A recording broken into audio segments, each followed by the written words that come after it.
Joining us now, market watcher David Bahnsen. What say you about this jobs report? Well, yeah, I definitely do not think it was disappointing, Stuart, but the difference that you have to look to is the 3-month average. The revisions in the last couple months higher were dramatic.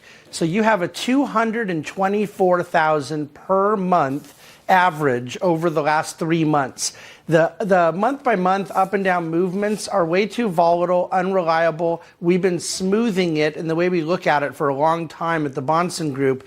3-month averages, this is the highest 3-month average I've seen in a long time. Okay, I stand corrected. I'll withdraw my disappointing word.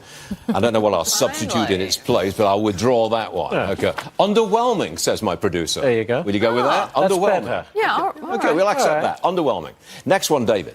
China threatening to impose tariffs on $60 billion worth of U.S. goods that go to China. Now, for a moment, just listen to what Larry Kudlow had to say about that one. Roll tape.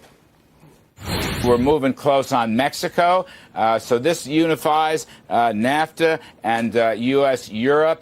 Australia, Japan, China is increasingly isolated with a weak economy. They know what we are asking, Stu. That's my key point. China knows what we are asking. All right, David, that's Larry Kudlow on trade with China. You heard him, what he had to say. What's your response? Yes, I, like most self-respecting Americans, listened to your entire interview with Larry this morning, and that particular piece sticks out as indicating exactly what their strategy is. It is about finding leverage points, and it is about getting to a point where they show China that we're in a position of strength, we want a better trade deal out of it. I don't believe that China is playing from total weakness. I do think the more other countries that sort of gang up on them, the more dramatic the leverage point becomes. But ultimately, it comes down to China's ability to see how they can save face. This is administration dealing with something they've never had to deal with before.